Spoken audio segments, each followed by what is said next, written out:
Hello, everybody, and welcome to Rocket Lasso Live, the live stream where we answer Cinema 4D questions live from an audience on both Twitch and YouTube.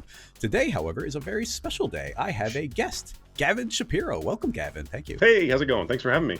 Yeah, very excited. We got this all put together in a relatively short amount of time. I'm very excited. Me too. So I got a couple of questions for you to start out interview style here. And if anybody has any interview type questions, feel free to post them in the chat. I'll be keeping an eye out. My first question would be, how long have you just been in the industry in general, and then specifically cinema?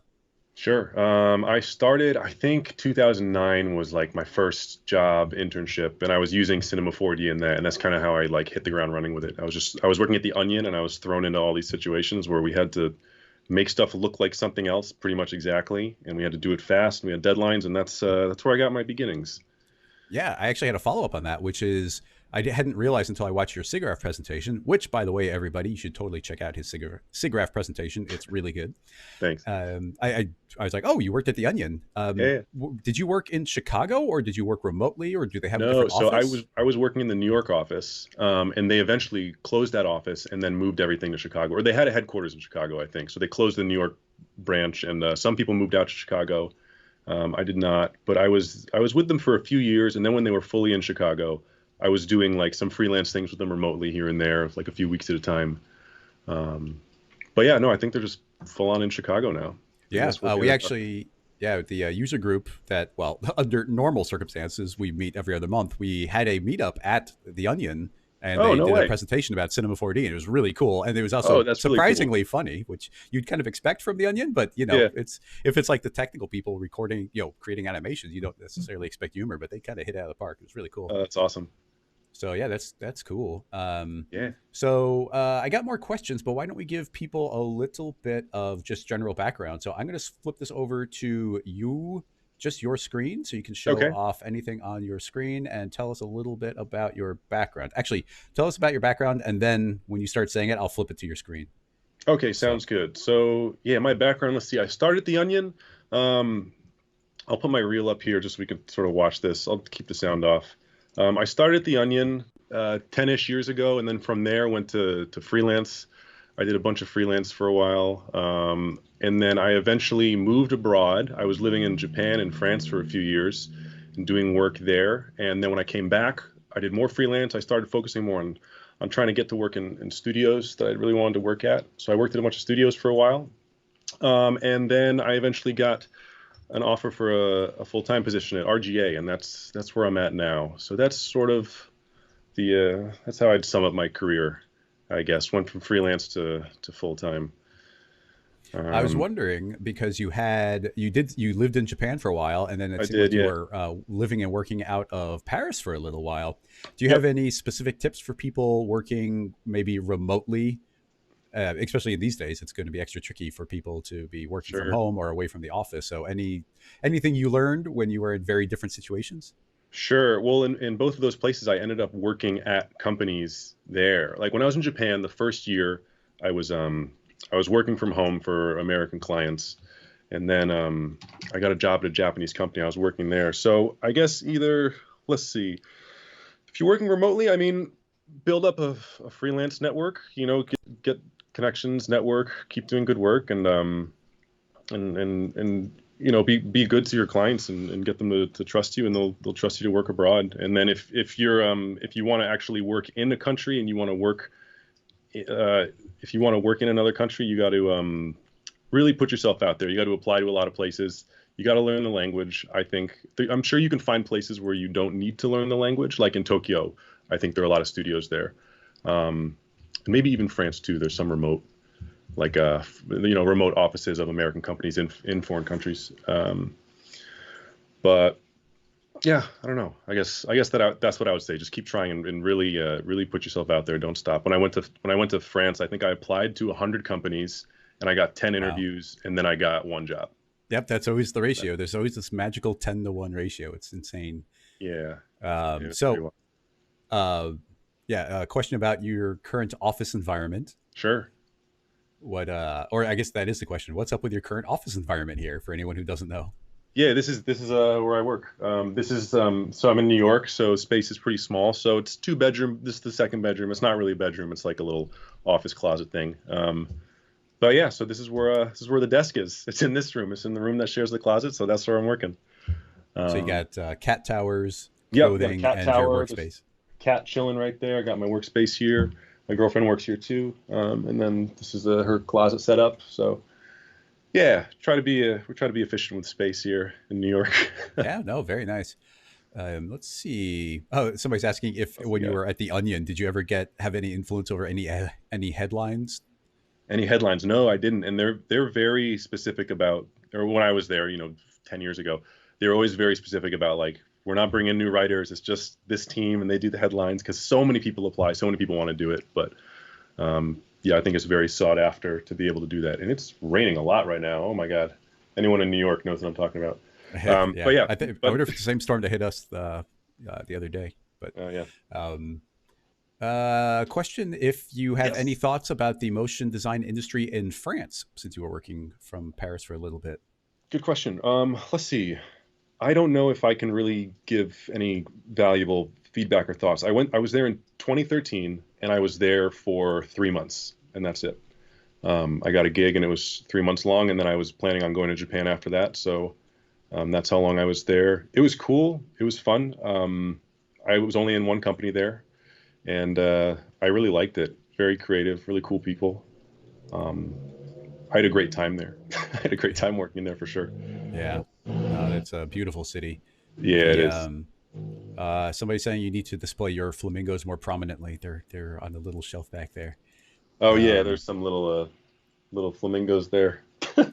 Somebody's wondering if you've had any fails that you think helped advance you.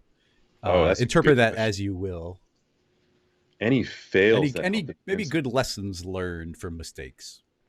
Oh man, I mean, there's always a lesson from a mistake. Failure is kind of great because you always learn immediately that you don't do it that way from now on. That's a good question. I wish I had a good example. Let me think about it, and I'll try to come back to that. Sure. Okay, and we're going to be wrapping up the little interview part here very soon. So start getting your questions together. Gavin played his demo reel there. However, would you like to pull up your Oh yeah, Instagram real quick yeah. and Is that okay? show? Yeah. Yeah. So let me show my Instagram quick. So if you've seen my work, this is probably what you know me for. Just these kind of infinite, crazy loops. They go. These loops just sort of forever, seamless, and they're weird and bizarre. And they have flamingos, and they're very math influenced. Um, That's actually but that yes, one. That one is the one that was my introduction to you. This actually was a question in a Rocket Lasso live. It's like, oh my god, I have no idea. It's like it would take a while to put something like this together. Although you that's do so break this funny. one down really well in Thank your you. SIGGRAPH presentation. Yeah, it's funny. Someone told me that you were asked about how to make that one on your stream, and I went and checked it out. I was like, oh my god, I was on Rocket last night. That's crazy. Yeah, very humbling moment. But yeah, so this is my Instagram where I post most of my stuff. I also have this website here. It's a website that I had put together where it basically just plays all my loops as a visualizer. So you can choose the BPM that you want to play it at. You can uncheck some things you don't want to see if you want it to be just flamingo themed or whatever. You make the BPM whatever you want, and then you can make it full screen. You can just run this as party visuals or visuals for an event or something. Download all the videos here too. But yeah, That's just really for cool. people who want to use this as a visualizer, this is a site where you can do that pretty easily. And then there are links to the YouTube page and Instagram tutorials are on here. And you somewhat recently began recording some tutorials, right? Yes, yeah, I think this year mainly is when I started doing some tutorials, just to sort of break down how I do this stuff, how I think about it. Yeah, no, it's fun teaching, and I love seeing what people do with it. I get all these people who send me stuff that they've made after they've watched my tutorials, and it's really really cool to see. It's like seeing my children or something. Yeah, It's well, the that's closest thing something. I have to children.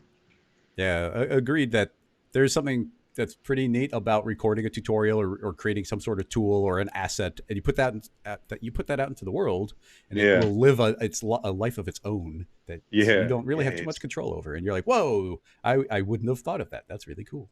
Yeah, it's very, very cool to see. So yeah, if you ever make something based on one of my tutorials, please tag me on Instagram. I'll share it. I love seeing what you guys are making.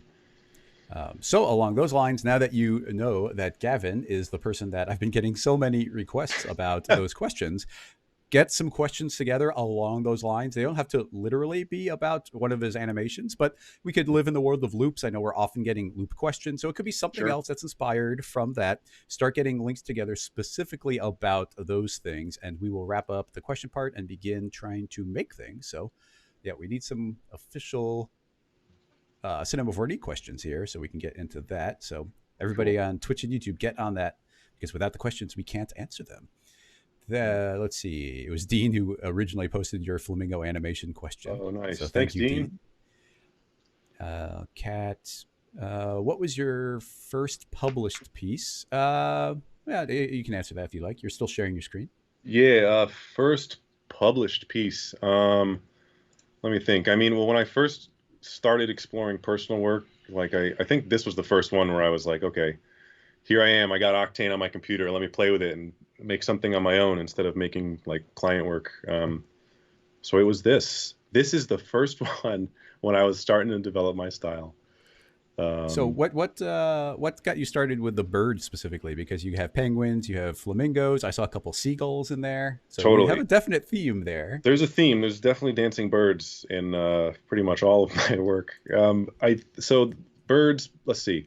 When I was trying to figure out how to make a style, I didn't really know what to do. Like I just saw it come naturally to everyone else, and to me, it was like I just didn't know what to make. You know, it's like asking someone to speak a language they don't know. So I just started thinking about it and sort of analyzing like what are the things that I like and what are the things that represent me. And it came down to penguins because I've always loved penguins since I was a kid.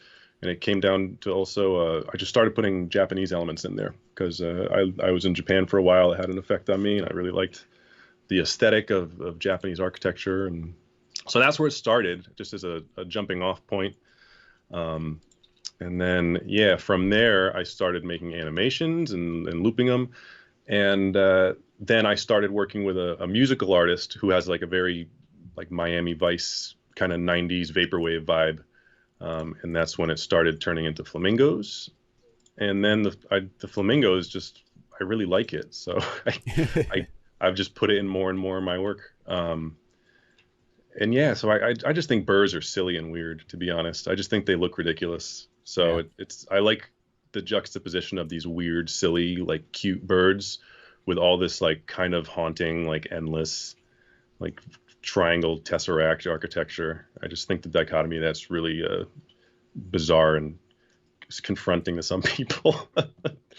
Like there's some people who I've done these posts on Reddit, and you know there are hundreds of comments, and some people are like, this makes me so uncomfortable, like I'm so anxious watching this, like I don't know when it's going to end. Feels like a fever dream. So I love seeing those kind of responses. Existential dread from dancing flamingos. Yeah, exactly. But yeah, so that's where the birds came from. I just think they're silly. That's where it comes from, I guess. Yeah. No, they're great. They're so fun to play with. I think I don't want to just rehash a lot of what you did in your SIGGRAPH presentation because you spent a lot of time kind of talking about the animation process and how you made them, how you created the basic looping structure on a couple of different Sure. things here. Somebody is asking about, and I would like to see this as well, especially in the context of Octane. If you'd like Yeah. to pop open cinema, just talk a little bit about your lighting process and the way Yeah, you you got it. go about creating these both as loops and any advice you have in a Octane type workflow. Sure. My lighting process. Let's see. I'm trying to think if there's a project I could open up as an example. I mean, to be honest, I like I'll just let me get the flamingo. Let me get it in here. I have it somewhere. Where's this flamingo? Let's see. I think I left it in here. See my very messy folder structures going on here. I can hide your screen if you want to at any point. Oh, it's all good. So here's my flamingo. And here he is. So when I light stuff, I tried doing HDRIs, and I don't really like it because I feel like I don't get a lot of control over where I'm putting lights. So when I light stuff, I'm basically just like I turn off the environment completely, so there's nothing, and then it's really just like adding. I usually just try to do a few lights, so I don't try to do too much. It's usually just like a few lights that are pretty. Let's see. There's usually some kind of main light that's kind of soft and big, so there's soft shadows.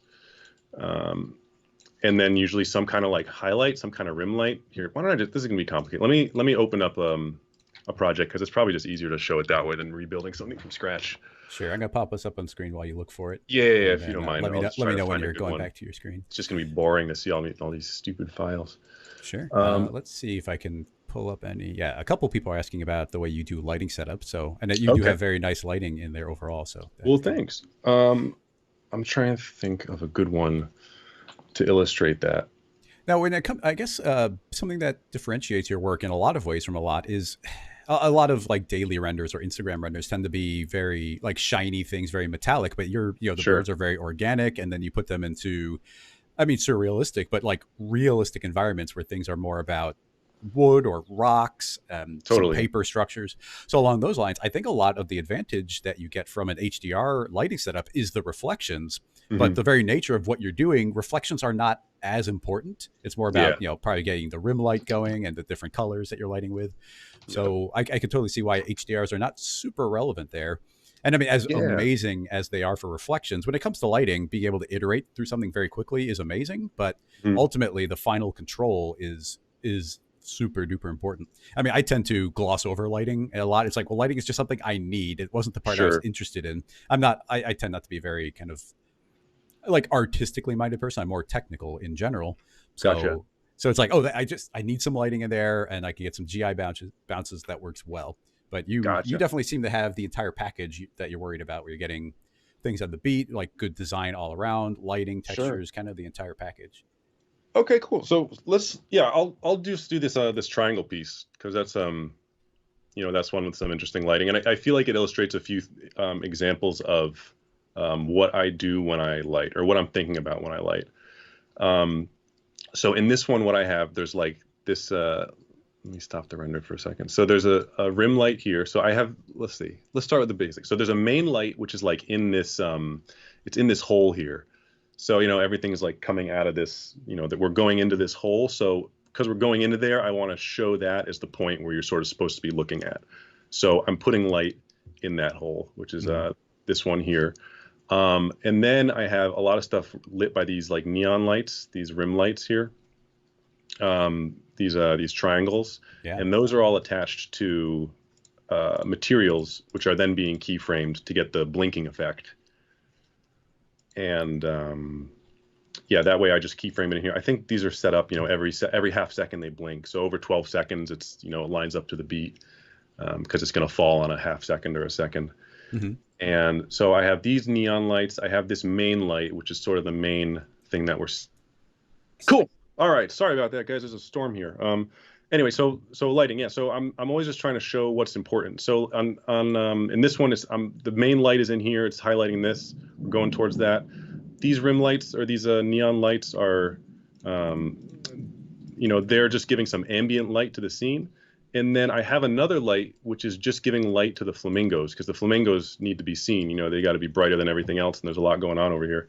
So I have another light in here, which is a light that's coming from the center, and it's just sort of emitting out, and that's giving some extra light to the flamingos. So it's getting this kind of like rim light on the edge here. So I'm always just trying to think about what I want to showcase and highlight, and what's important, and then trying to give some light to that. Now, when it came to this specific setup in your SIGGRAPH presentation, you talk a lot about how this is all a series of instances, and each instance is scaled. Yes. And you even will make a child of an instance, and then both of those can get copied again and get scaled down together even further.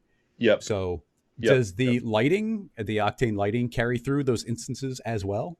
Awesome question. So in instances, there are instances, and then there are render instances. So when a light goes into a render instance, or when it gets copied as an instance that is set to render instance, it doesn't show up. So for those lights that I have in the chain of stuff, I use just like a plane or a cube or something with an emissive texture instead.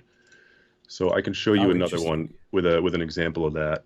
So the lighting doesn't carry through, and it would probably be pretty tricky to copy and scale them down, because who knows what will change in that instance. Yeah, actually, in this one, before I realized that, I was like, "What's going on?" So in this one, I duplicated the whole thing in all the instances, and then just put the lights in it, like deleted everything else, and then set those to instance instead of render instance. So that can work too, but it's a little cumbersome if you want to make a change or something.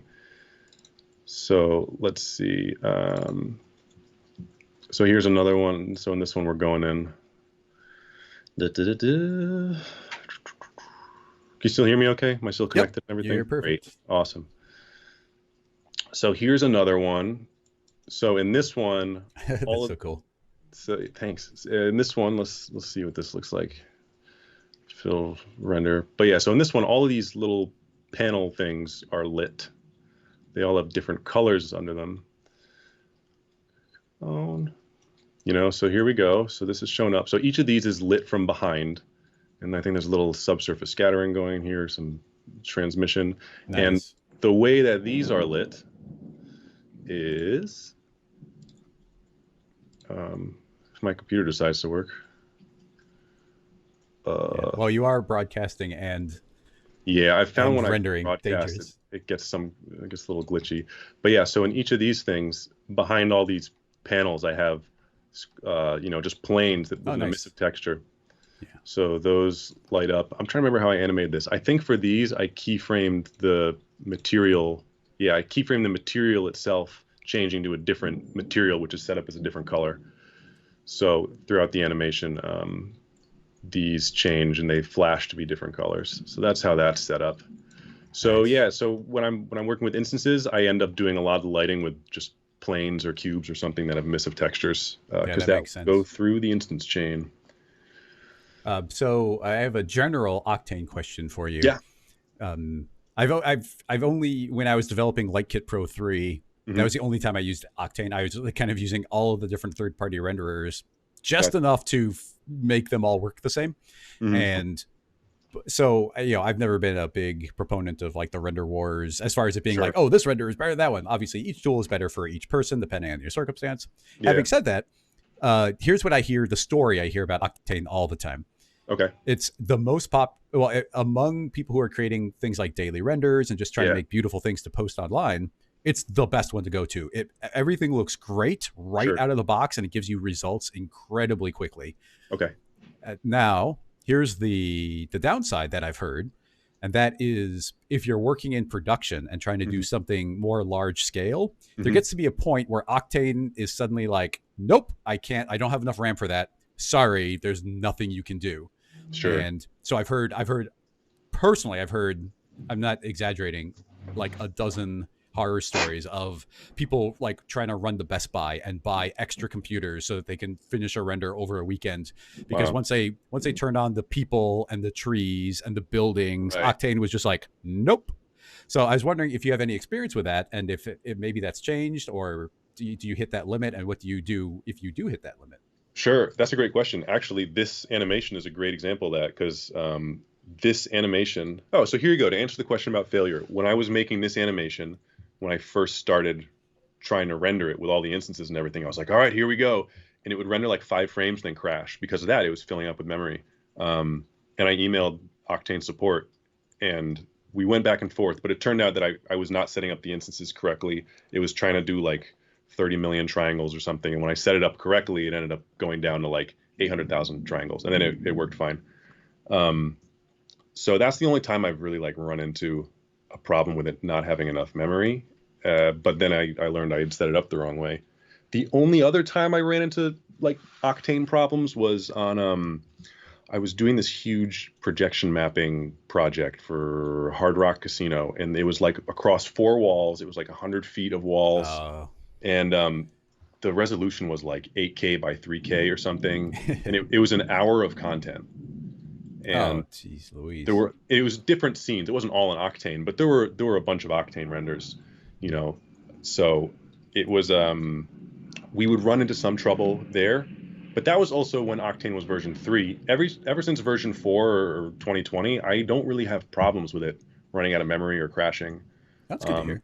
I've never had major issues with my work, at least. So you can see what I do, and that level of stuff is fine. If you're doing like a huge production with trees and cars and people and stuff, maybe it's a different story. I'm not sure, but for me personally, Octane's been fine. I've used Redshift on a project or two, and that's been fine too. I don't know if I have I don't know. I can't really like talk one of them down. I'm not really in the render wars either. Like Octane's worked fine for me. It was what I got comfortable with first, and I've been using it since then. And yeah. Well, no, it's good to hear that maybe that issue isn't so much of an issue anymore. And somebody's saying that they definitely changed some of the way it dealt with GPU memory. So yeah, I've heard that too. I hear that now they combine the graphic card, the GPU memory, or something like that. Like I think it used to be capped at your smallest, your lowest RAM graphics card. And now I think you can set it up so it combines it. I'm not positive, but I feel like I've heard that's possible now. Okay. Maybe it's just with the RTX cards. Maybe someone in the comments knows how that works. Yeah. Is there any Octane experts that can speak to knowing why it wasn't good before and why it might be better now? Would be good to know. Now, here's a very specific and technical question that we'll see if you know anything about it, we can pursue it.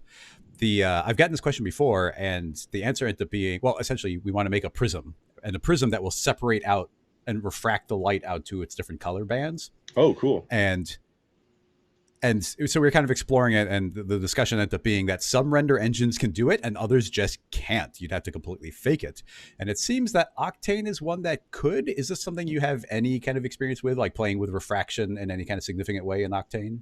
That's a really good question. To be honest, I haven't done that much playing around with glass and refraction and stuff. I've done a little bit, and it's really fun. And there's I forget what it's called now. Like if you diffraction. I don't use it that much, but it looks really cool. It's when you have the glass and you're looking through it, but then all the colors sort of split within the glass, and it gets this really like realistic looking thing, and you can make like diamonds look really cool. Like I've done that thing with it. But in terms of making the light go through it and then separate the colors out, I don't have experience with that, but I'm curious to try. Yeah, apparently the proper word is dispersion. Dispersion, that's it. And apparently it's something that Redshift can't do, but apparently can be done in Octane. So that's good to know. And in Redshift, I know you can get the color refraction within like a crystal itself, but that's not going to project out into the like caustic rays. Gotcha. So yeah, I'd just be curious of that. But I don't want to tackle something that we don't feel like we have a decent knowledge. No, but that's a really interesting challenge. I'd love to see how that works. Now, actually, there's one thing. Well, here's a question for you, and I can actually maybe do a quick little demo of it. Have you ever used or heard of Grayscale Gorilla's Signal plugin? I have heard of it. I have not used it though, but I've heard of it. Seems cool. I'm going to take control of the screen just for a second. And, do it. Go for it. Let's see. Me and Guess, my screen, and both of us. There we go. Now, here's the important thing to say, everybody. Signal was developed for Grayscale Gorilla. Me and my brother are the primary people who focused and made it. I do not receive any money from this anymore, so this is not in no way a paid promotion. But seeing Gavin's workflow and the type of stuff he does, this just seems like a tool that'd be really cool for you. And because it's my favorite tool I ever developed while I was at GSG. So I wouldn't mind popping it up just for a minute and show a couple of cool little things that it does that you might find really useful, because you keep on talking about looping things and shifting them on a particular frame. So just for fun, I thought maybe we could talk about this. So once again, everybody, this is a plugin. So it's not in vanilla cinema, but if I were to right click on an object, I have Signal. And Signal you can feed. It's kind of my go-to, my one sentence like elevator pitch has always been, it's like the noise, or I'm sorry, like the vibrate tag, but for every parameter. So in this case, I'm grabbing this cube and I can drag the size, the X, Y, and Z size onto that. And Signal is now controlling that as a vector. Now we could just animate it in the basic tab, but where things start getting interesting is adding a noise tab. And inside of there, we can feed in any value on the X, Y, and Z independently. So let's go pretty significant. I'll jump to 444, 444, 444. And now if I hit play, this is kind of behaving as a vibrate tag might, but on those parameters, shifting those around. That's Now cool. you have now something that here's what makes things interesting right away is we built in a loop point, which I think is Nice. pretty neat. So if I put this up to frame 91, which is one more than Hmm. this, we will have complete randomness, but it perfectly loops at any length of time that you want. Combine That's it with awesome. any seed, and then what's great about this instead of a vibrate tag is if you go to the advanced strength over time, you can Uh, actually fade into the effect without any keyframes. So you see oh, it starts cool. out normal and will fade up. So in this case, we could say, okay, it'll fade up to power and it'll fade back out again. So we Oh, can start at nice. normal, get some randomness, and then fade back out based on any length of time. And this could loop or ping pong. And then Sure. I'm not going to spend a bunch of time talking about it, but when I thought Signal got really interesting was when we implemented the color stuff. I'll do the Hmm. simple version just by turning on display color. And instead of driving the scale, I'm going to drag the color in. So we have our base color, and I'll make it just black. So it's coming in and staying black. And this Sure. noise will be only treating it as additive. So I'll say I Mm. want it to be able to go all the way up to white in a positive way. Oh, So cool. if I get rid of our loop point and we just let this move around, and I need to reset the strength over time. So there we go, full strength. Now this will be randomizing the color, and Mm. so we can control color that way.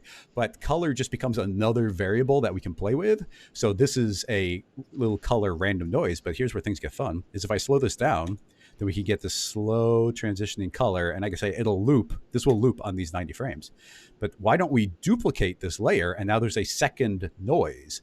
This time I'll say I only want, let's say 25% of the strength, and I Hmm. want to travel, let's say 5 times as fast. So this one's going to be going, you can see the feedback. We get this nice little Sure. jitter, but that is additive on top of this nice slow one.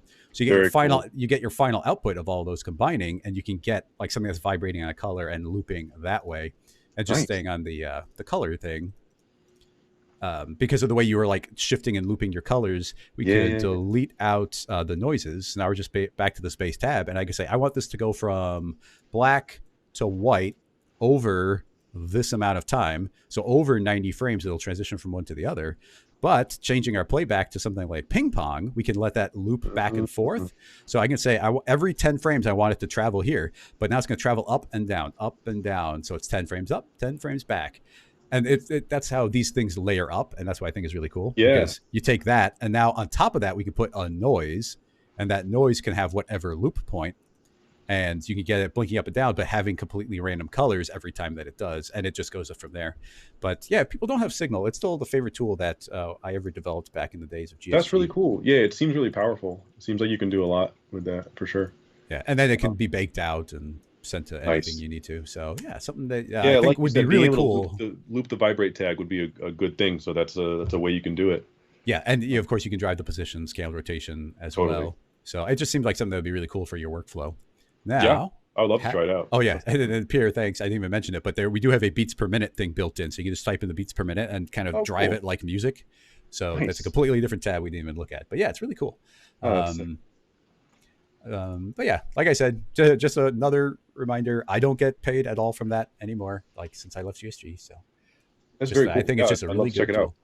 Take a look. Now, having said that, Yes. something and I didn't ask you this ahead of time, but would you be down for trying to make a very simple looping animation, kind of in your style, but we can keep it Sure. really simple? Like, let's just zoom in on like some cubes and some spheres, maybe just some Sure. text, whatever Yeah, it is yeah. we want to do.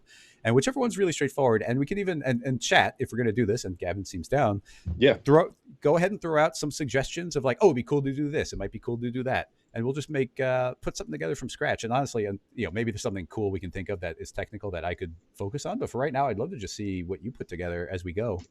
Sure. Yeah, let's do it. All right, I'm going to click to show your screen. So you are back in control again. Showing my screen. Okay. Oh, so what are we doing? Are we getting suggestions or are Well, we just going for it? I think we'll get suggestions as we go. But if Sure. you want to start building because like you have a bunch of different ways you could do it, so we can even tackle one of the simpler concepts Yeah, I was as gonna far say as a I way have of an idea looping. for one. Because I've been wanting to break this one down, but I haven't done it yet.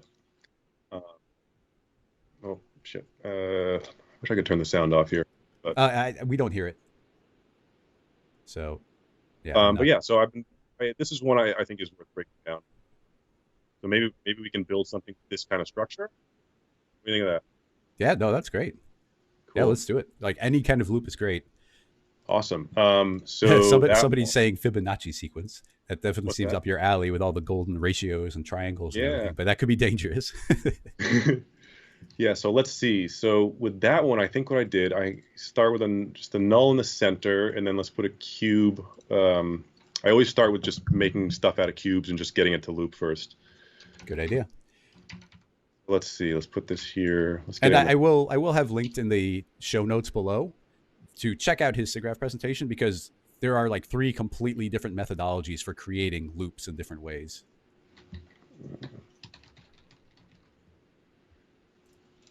All right. Okay. Now we're saved. So the way that one works, it's basically you make an instance. I'm going to hide this instance, just so we have the original in one place and then everything else in the other places. So Nice. So that's like an instance container.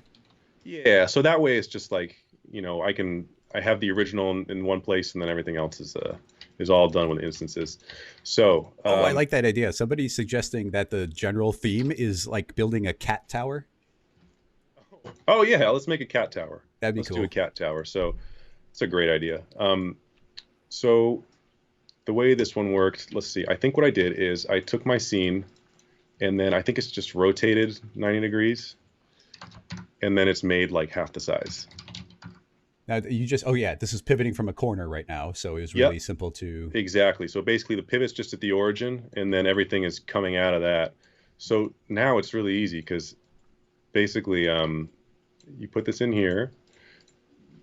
So this small one relative to this is half the size and 90 degrees. So basically all you have to do is just you copy these, you copy it, put it on this one, and now it's the same thing. So because it's always relative to the parent. It's always relative, exactly. So you can do this as many times as you want. And because this is an instance, it's completely non-destructive. It can actually be really dangerous to scale things like this if it's not something like instance. But cloners and instances, it's actually you got it. So that's why I do everything in instances. So this is the start of it. So then, because we're scaling and we're rotating 90 degrees, all you have to do, I'm going to make a animation thing here. Oops, my thing's backwards. So I'm going to keyframe everything in this null just so it's clean. So we're basically, if we scaled down, we went down half in 90 degrees, so we got to go up in 90 degrees. So nice. Okay. So let's do keyframe for these, and then at the end we'll do ×2, and then this way here. That's so simple and intuitive, but that's it. I think my approach would have been significantly more complicated. That's all it is. So the thing is, I'm a very lazy person, so I find the easiest way to do things. It's just because I'm lazy. So now this is gonna already be set up to loop. We're basically pretty close at this point. Now it's just finessing. Also, just go to the frame before that, so it doesn't duplicate, it doesn't do the frame 90, frame 0. They look the same, so it doesn't do it twice. Right. And now, the scale looks a little weird here because you can see it like sort of scales up and then it goes faster right at the beginning. So the way scale works is it's not actually linear. It scales exponentially, which someone explained to me on a YouTube comment. So I don't know the exact way to do this. There is a way to do it with Python. Someone on my YouTube channel, they wrote a comment of how to do it with Python, but I just sort of eyeball it. It's just like a little bit of a curve, and if it doesn't look right, then you just tweak it. The idea here being, as it's larger, it appears to go faster, even though relatively speaking, it's scaling up at a constant rate. Yeah. So here you're actually, you're slowing down and speeding up. Actually, maybe it's the opposite. Maybe when they're tiny, they appear to scale faster. And that makes sense. Yeah. If I do it linear, so basically it looks like at the end it's scaling slightly slower, and then when it gets back to the beginning, it speeds up. So this is too fast and this is too slow, right? A little too slow, and then it goes faster. So we need to make this one. So hold on, let me get this back to spline. So we need to make this one faster and this one slower to compensate for that little difference in the speed. Yeah. So because it's just a constant loop. You're perfectly looping your 90 frames. Are you in 90 frames? I can't quite see it. That's it. Yes. Yes, it's 90 frames. So there we go. We're done. Okay, next question. No. So this is but that's more or less it. And then from here on it's just finessing and figuring out what works. So like in this one, for example. Also, by the way, you'll notice that because I'm animating this thing here and not the camera, now I can just, you can art direct the camera. You can put it wherever you want, and this whole thing's still going to loop. Yeah, and you want to just make sure you're hiding the original disappearing one at that moment. Right, exactly. And that's essentially the only missing element here, and everything after that is just detail. Yeah, so now it's just detail, I've had questions before like, why don't you do a camera morph or something like that? And it's for this very reason, because now, you can move the camera wherever you want and get this to look how you want it. Yeah, exactly. You're not locked into one camera move. Well, and just for everybody, like you built these out cubes, so you did 90-degree rotation, 90-degree rotation. But this could have been like a slice of a pie, and you could have rotated like 1/16th, and then rotated 1/16th, and totally then looped more times there, and just kind of make it a spiral. And this is almost the lowest resolution spiral you could do, just being 4. I guess you could probably go down to 3 technically, but this could be. There's a lot of flexibility. If you wanted, we could do a pie thing. Should I do that just to show how this? Yeah, why not? I mean, you're so quick for you to put together. Yeah, so let's do like let's do 60 degrees instead of 90 degrees. So let's see, how did we build this? Where's the middle? Okay, there's the middle. So basically, so like instead of doing 90, let's do 60. So now each one, it goes 60, and then for your camera keyframe, instead of making it 90, do it minus 60, and now this should all still line up in theory. It's so flexible. That's it. So that was 5 times quicker than I thought even it would be, and I thought it'd be quick. That's so crazy. That's it. Yeah. So I always just use round numbers. I make it really easy for me to get my head around, because then when I'm thinking about how to change it, it just stays simple, because I'm a simpleton and I need simplicity in my life. First of all, thank you, JB, for the donation. Second of all, one of my favorite things, and I can totally tell is happening right now, is there's times when the Twitch chat will get really quiet, and that means they're all super paying attention. They're not like, oh, we can't chat about anything, because like, whoa, I can't miss this part. This is crazy. I love it. So this is more or less, this is the base. So now we can go and set stuff up, make it fun. Let's see, I'm trying to think. So when I do this stuff, I'm always sort of just, I often have like a basic plan in the beginning. Like in this one, it's like, okay, let's make the loop that way. And then the rest of it is kind of just troubleshooting and problem solving and figuring it out as I go. So like in this one, an obvious problem is that we can't make more because this thing the big one is blocking the rest, So the way I would probably solve that is just like cut off the bottom half of it and then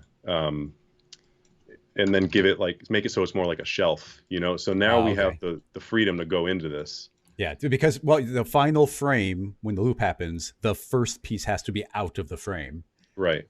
And now it is disappearing, but it's out of the frame, so we'll never know it. Exactly. So this more or less is, this works now as a loop. You can't see you don't see anything pop off or on or anything like that. So this kind of works. So this could be a starting point, but it's always just sort of reassessing as you go and seeing what needs to be fixed, seeing what needs to be worked on. Some things that can mess this up are lighting. Like if there's a big thing in the top here, like on the loop point, this big thing is going to disappear. So the lighting is now going to come through when we get to the loop point. So there are ways to address that. Like you can put another level on, so you don't see a big thing disappear. Or what I've done also is like you could keyframe the visibility off of this. So I would just throw an octane tag on there, and then by the time it gets to here, keyframe the visibility to 0, so then it sort of fades out, and then the lighting matches. Yeah, perfect. Yeah, or any lighting could fade down to 0 right before the end. So you don't get that harsh transition. Totally. Or I've cheated it, like in this one. These panels are flashing different colors. So every half second or every second, they flash a different color. So then when the lighting changes on the first frame, you don't notice it. Yeah, it's just a natural flash point. Same with this one. That was actually the motivation for making these lights flash. Is I was like, well, if I do that, then I don't have to worry about matching up the lighting perfectly. Because you just get used to it. You get used to the flashing, and then when it happens, you think it's normal. So I have a random thought here. I would like to continue of course. going down this train, but I was thinking, what if I go and try and rig up a character real quick? Like, I'll take control for a little bit, and I'll rig up a super basic character, and then pass that back over to you, and see how you might implement something like that. Sure, now, that's fine. Yeah. So the thing that comes to mind, just because it would be kind of fun, is the elephant model that comes with Cinema. Okay. Because especially if we do some sort of cat tree thing, I think it'd be funny if there's an elephant on it. Sure. But it'd be kind of fun to build a rig like that from scratch, because I know you know the basics from your presentation of like doing some basic rigging, but I think it's fun to build a basic one. Very simple, not terribly advanced. So does that sound good? Yeah, that sounds great. Go for it. Okay. I'm just going to build from scratch at an arbitrary scale. Does that really matter? Or do we have to be careful about the scale? I don't think it matters too much. Usually, so when I bring in the flamingo and stuff, I've baked those to alembics, and then I bring them in here. So the scale doesn't really matter. I've done it in the past where I have the whole rig, and it does end up having some problem somewhere. Yeah, this will just be a single model, so it should be pretty clean. Well, first of all, you feel free to throw in a suggestion at any point. And if I start doing something that you're like, oh, that might not work in this loop, then stop me. Okay, sounds good. I'm going to take control, and don't make any progress on that until we switch back over to you. But let's do a little bit. I will leave this as is, and I'm going to watch your screen now. All right, let's see. All right, so actually we're already in the menu. Is the elephant the best one to do? What's our best critter that we could make dance? I mean, a raptor's kind of like a bird. We could technically do that. So real quick, whoever says it first, I'll do that. So of our options here, we have a dog, an elephant, a horse, a stegosaurus. Not the toad, he's not good, but it may be a velociraptor. So whoever says it first does it. Oh, Shane technically got in first with elephant. So yeah, we'll stick with the elephant. The dog, I don't know. The dog would be, I don't like the dog on a cat tree is not super interesting, but a cute little elephant, that sounds fun. So we're going to leave it low poly. We're not going to worry about getting too much of this done up all super perfect. Like, first thing I'll do is combine this mesh down. So it is just it's just one mesh. The eyes are not a separate thing. We could technically leave them combined, but I won't worry about that. And we'll probably subdivision surface this in the end, so it's going to look fine and kind of smooth and cartoony. I think that's a fine place for it to end up. Now, to start out with, I think a basic spine on this will be good, and maybe we can do a little bit of dynamic springiness on the trunk and the ears, potentially. I don't want to take too long on this, so we'll see how this goes. So to begin with, we need some joints. And by the way, if you rig like an IK chain down the trunk and just turn on dynamics, it'll look floppy and silly. That's how I did the flamingo necks. Yeah, exactly. That's the plan. Awesome. So to begin with, create a joint from your character menu. I'll look at this from a side view. Most of the work can probably be done from here, honestly. And let's create the basic setup of it. Honestly, Z forward is Cinema's favorite direction. So I'm going to flip this elephant around 180. Because in general, Cinema says Z plus is forward. So now you can see the axis of this joint will be facing that direction. And let's just start back here. Typically, you want your joint chain, the spine, to start on the hips. So I can make this a child of itself, scoot it forward. Technically, we can even scoot this up and down. That doesn't really matter too much. I'll make 2 of those as a child so I can move them forward again. And just start laying these out. I think it'd probably be a good idea. We'll put an extra one in there just in case we want some floppiness. But I want this one to terminate right over these legs so we could link those together. And let's make another one, which potentially will get us all the way to the head. We'll just do this and then make a last one that this will go to the start of the trunk is the plan. So this will be the main spine. And to stay a little organized, say spine start and spine end. Next, so that's pretty straightforward. We can mechanically move those if we want to. Now, building the very basic setup of, I'll just steal this joint. The very basic setup for an IK leg will begin up here. Maybe it should be a little lower, but let's just assume that this is fine. Create another child. Drag this down to, where's the knee of an elephant? Is it right about there? Maybe? I don't know much about elephant anatomy. Yeah, I guess me neither. If it's wrong, then I apologize, but that's just going to be what it is. And I suppose he should have a separate foot. That way it can stay stuck on the ground, which you also talked about with your flamingo. Now that we've done that in 3D, let's make sure that he is lining up properly in 3 dimensions. By lining up like that, I only have to worry about the x-axis. So I can scoot over here, and that should be pretty well aligned at this point. Maybe just a hair over. Yeah, that's pretty good. Now, that should be good. Now, I think the rest of them aren't terribly different, so I wonder if we can rig them all at the same time and mirror it. It's always a little bit dangerous. Mirroring joints can get tricky. So let's just call this, once again, leg start. This can be, foot. And let's try and build the IK right away. So right-clicking on that. Rigging tags and IK.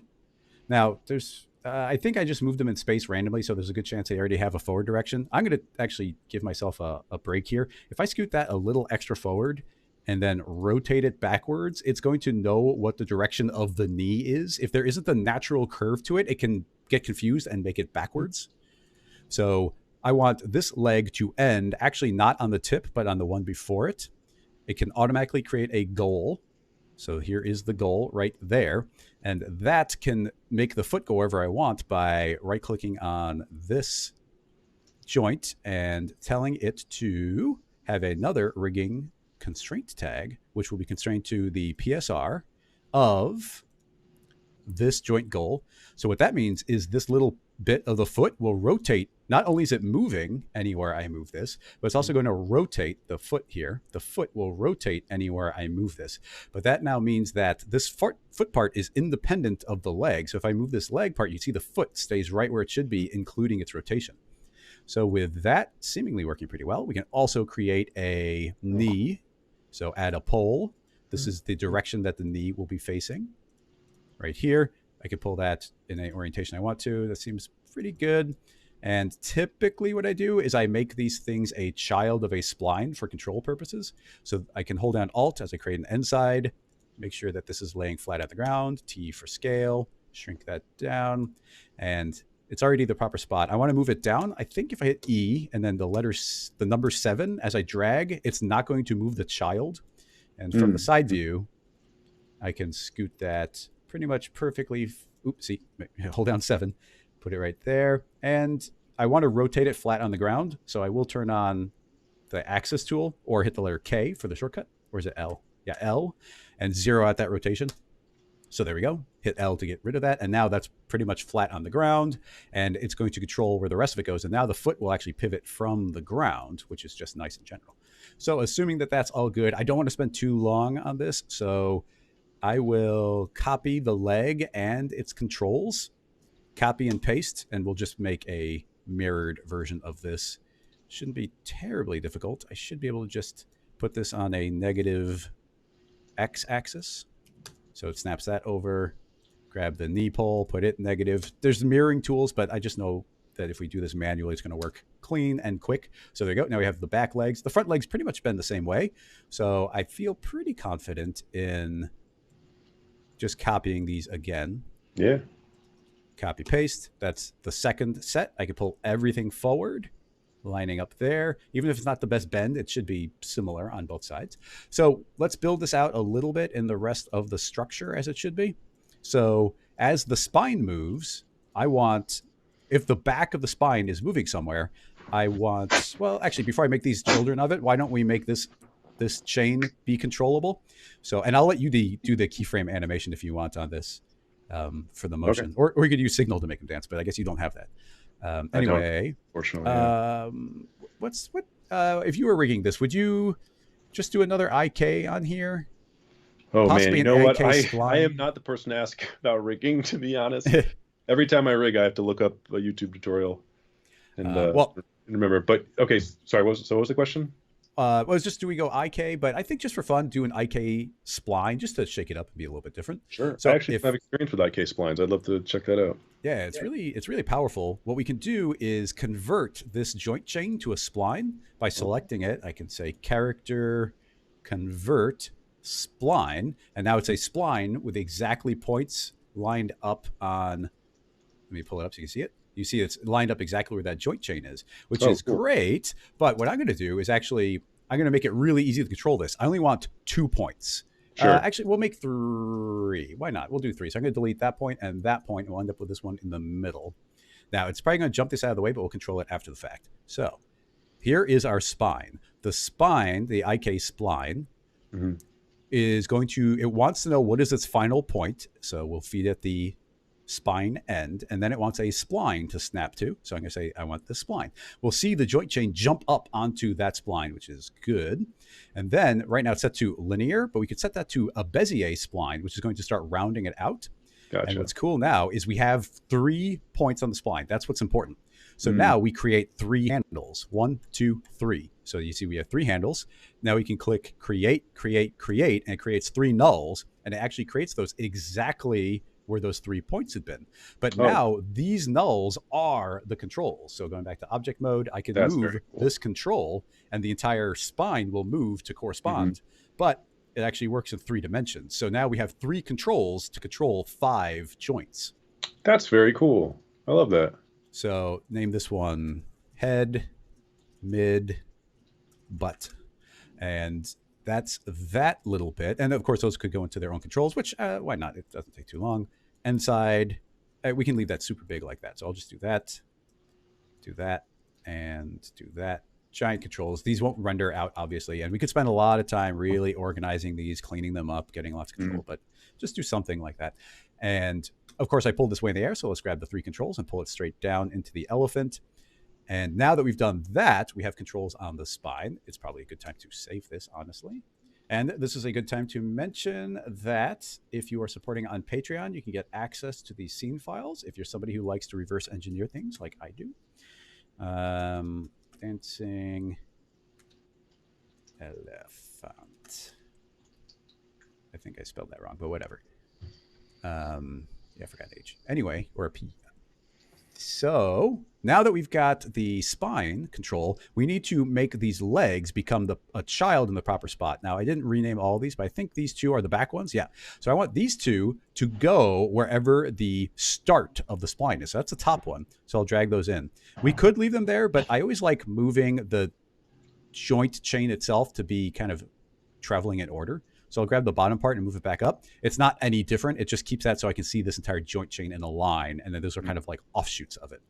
Now, these 2 are going to actually be children of a particular joint. I'm not sure. It's okay, this one. So this will be where those jump off. So grabbing the other 2 joints, those will be popping out from there. You can see the connection automatically happen between them as well. Gotcha. So once again, reorganize those so you can see this straight spine traveling along. It's actually working quite nicely.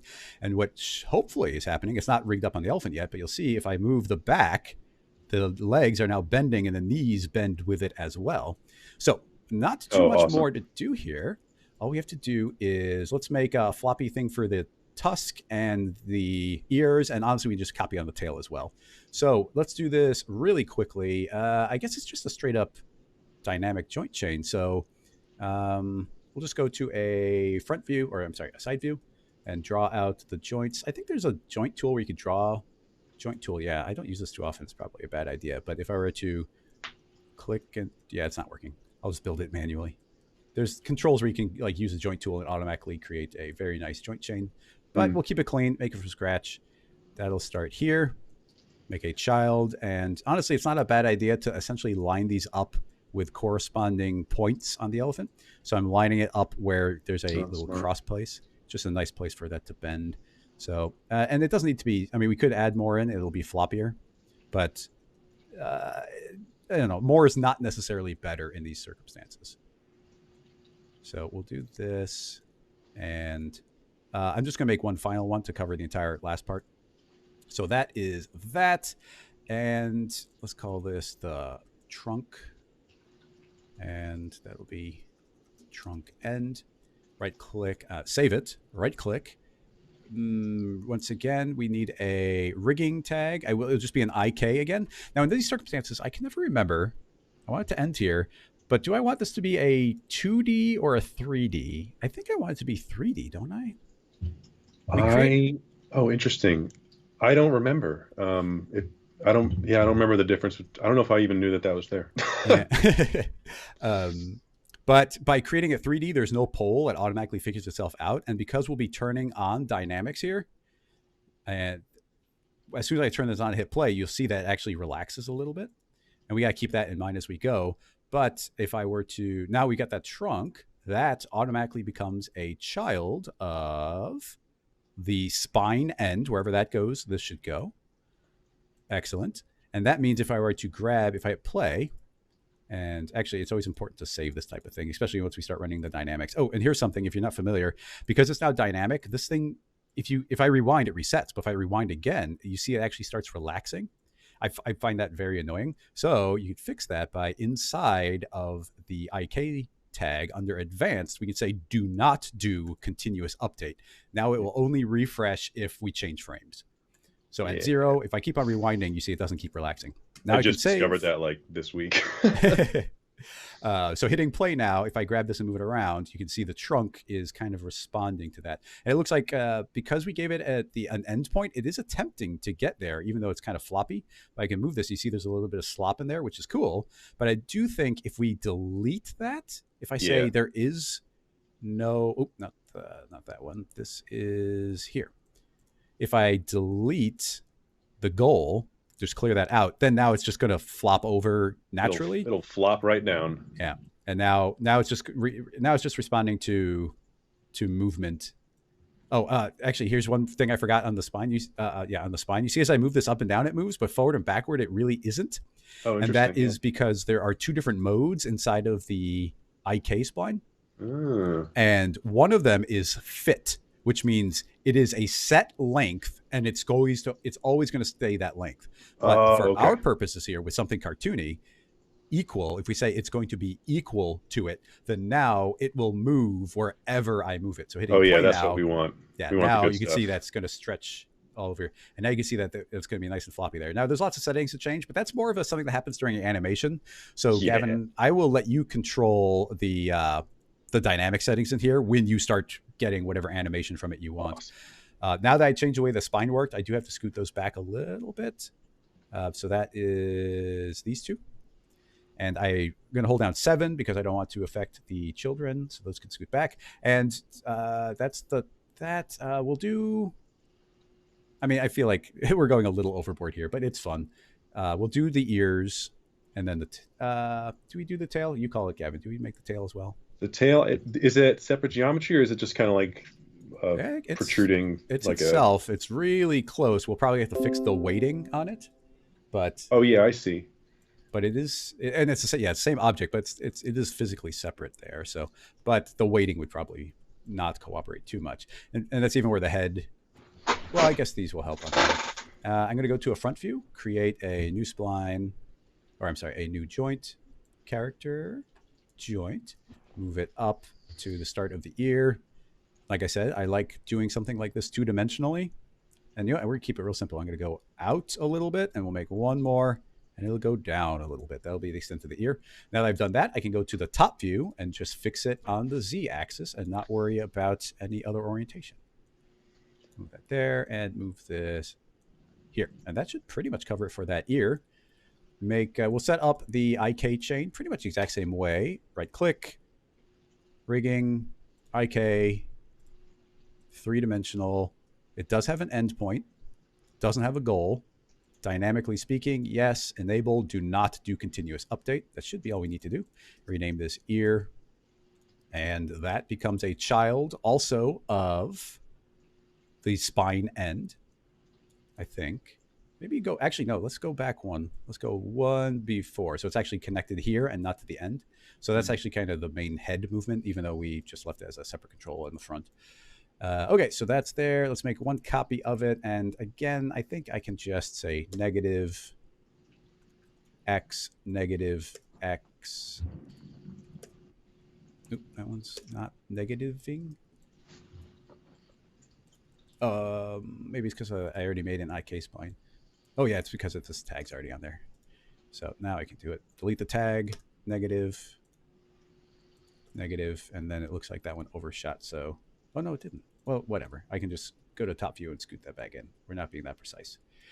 Now, I will save because I'm going to try and copy this tag onto it. And that seems to have worked. Update. the end point to that one. And there we go. I thought it might jump to a new position, but that seems to have worked. Okay, saving again, because that seemed good. Hit play. You see the ears like relax just that little bit. I mean, it'd be fun if we make the tail. So it'll take a couple extra minutes, but let's do it. Why not? Let's do it. Tail, and we can do this super simple. Just do one. The problem is it's not the joint chain part that slows it down. It's going to be the weight painting. Well, if we bind it and then it's going to be like 20 minutes of painting weights, then we can forget about it. Yeah. There. Not perfect, but it should be good. Joint, tail, does all the same stuff. So right click, rigging, IK, 3-dimensional, endpoint, no goal, dynamic, yes, don't update. Excellent. All right, so that should weight that part of it. And now I guess we just bind it. So save it. In fact, I'm going to save it as the next version. Let's make sure I actually call it the proper thing. So this will be B. Dancing elephant. Yeah, it's PH, not F. What am I doing? Okay, so this needs to become a child of the spine start as well. Move this up just for organizational purposes. So that's the spine. Here's the tail. There's the legs. It's all good. Really straightforward joint hierarchy. You see, we just slowly built it up. And let's just hit play. And actually, yeah, before we bind it, let's make sure the basics are working. So save, hit play, move the butt. Yep, seems good. Move the midpoint. And move the head. Yeah, all right. Yeah, it's looking pretty good. So we rewind to 0. Going. Yeah. Rewind to 0. Select every single joint. And then select the mesh. So I've got everything selected. Cinema does a pretty great job with this overall. And that is we can just go to character, bind, and I'll just click bind, and it creates everything we needed to. It automatically weighted everything to the best of its ability. It created a weight tag, and it created a skin deformer that is bound to all of, I guess it's, they're included in the tag. So you can see all of these are linked. It's all hopefully working pretty well. If I double click it, you can see how the weighting was applied. Like I say at a glance, it did a pretty good job with the tail. It just looks like a little bit of the, it's not so the hind end got purpled. So we'll have to check that out. But let's just hit play and see what we get. So grabbing the head. Let's move that. I love rigging. So grab the midpoint. Yeah, all right. It's so silly. It's great. This is amazing. I don't like, yes, maybe the butt is breaking a little bit, but maybe we shouldn't even worry about it. We don't have to worry about the weight fixing. If it's a little off, whatever. It's fine. It'll almost be sillier if it's like this, Yeah. And you'll see that the knee is not going to bend amazingly, but, and you can see here that one of these controls here is binding to the stomach. Maybe we could fix that. That wouldn't take too long because we just fixed the spine. Yeah. So how do we fix that? I haven't done this in a while, so forgive me. It's something like 2 years since I did this. I feel you, man. Yeah. It's one of the situations where I always have to watch my own tutorial. So here's Dude, I've had to do that too. I've had to watch my own tutorials. If you double click the weight tag, it'll actually open up the weight tool. And I can't remember the shortcut. If I hold down the shift key, if you double click with the shift key, it'll actually open up the weight manager. So those are two different tools. Now, with this tool, if I were to select the proper one, and I don't know which one it is, honestly. Actually, I think it corresponds if I select it. Yeah. So those are the trunk. What's cool with having this menu open is if I select these different parts, we can see it selecting those. And here is our problem area right there. We want this joint to continue all the way around this part of the body, and maybe even more so this one. We really need that to be painted all the way through. So let's see how easily we can do this. If I do a loop selection right there and convert to points, if I select the joint I want to control it, which is this one, yes, so that is that joint. If I go to commands, I can say I want this to, let's say absolute, I want to apply a 100% strength to selected. So if I click that, you see all of that suddenly turns red. And because that is automatically red and auto normalizes on, it actually erased those out from the feet. Oh, So cool. we could just check these other ones real quick. Like this one, maybe we could give this bit of a spine a little bit more influence. It's not necessarily a bad idea. So back to the elephant, select the parts that I think should be 100%. So just select, I guess I can do polygon. Select these and these. And then, I'll go down one more. So we'll do that and convert those to points again. And once again, let's find the corresponding joint. I want to have that applied and say apply selected. And now that's going to get that full strength as well. If I were to select more than one joint, let's say these two, and actually, how's the hind end looking? That would be this one. Yeah, that's actually not bad. It probably should loop to the stomach. I'll fix that and then we'll just move on. So let's do a loop selection, UL, loop that, and maybe even select, I'm going to go to a side view. And now I can select through the character. If I turn off select that, and if it's symmetrical, then I should be able to grab these couple of points. And I'm just going to bind those, immediately turn this back on. It's important to not forget to turn that back on. With that selected on the corresponding joint, apply it full power there. Excellent. Now, the last thing I'll do is we just changed this joint, and that one. So if I just select those three, one of my favorite tools, I will save again. One of my favorite tools under the weight manager is smooth. So I think it's just the ones that we have selected. If I say apply all, maybe is apply all to the joints or the current selection. I imagine it's the current selection. So if I hit apply all, it'll actually intersmooth that with its neighbors. So those hopefully blended between each other a little bit more. I'm not sure. I'm gonna hit undo and hit apply selected. Yeah, see, it only seems to be the currently selected ones. So yeah, hitting apply all, it'll just blur that a little bit. If you want something to be really cartoony, something that's not a horrible idea, is selecting every single joint. And I'm going to undo this. But if I hit apply all, you see it keeps smoothing out more and more. So it'll actually just blend everything really nicely. So maybe one of those isn't bad. It'll just make it even a little cartoonier. One last test here before I pass it over to Gavin to animate. Yeah, the legs look a little cartoonier now, which I kind of like. Let's make sure the head looks good. If it is, then I'm going to pass it over to you. Awesome. Yeah, this looks great. And the ears are good enough. Yeah, this is all working quite nicely. So undo all of that. Oop, amazing. Too many times. There we go. That seems fine. Rewind. There's the bound elephant. Save dancing elephant, and I'll just send it over to you. And we can make him a pink elephant. Maybe they're dreaming. Oh yeah, make it pink. Let's see. Let me find the Google. Where is that hiding? Sorry, give me a moment, everybody. Oh, good. I can send it to you too. No, I've got the window open. I just have to find it. Okay. Oh, that's not. I know you sent the link, but I just clicked it and it did something weird. So let's just gotcha. be careful of that. Apologies. One moment, everybody. Too many windows open. Should be this one. Oh. Go to drive. It seems to have kind of signed me out there. Folder. I literally had this open, but there's Gavin. And open up the folder. Scene files. Dancing elephant. Drop it. Starting upload completed. And should be over to you now. Awesome. I'm going to switch to your screen. And let's see if that pops in for you. Let's see. Dancing elephant. Let's download this. Awesome.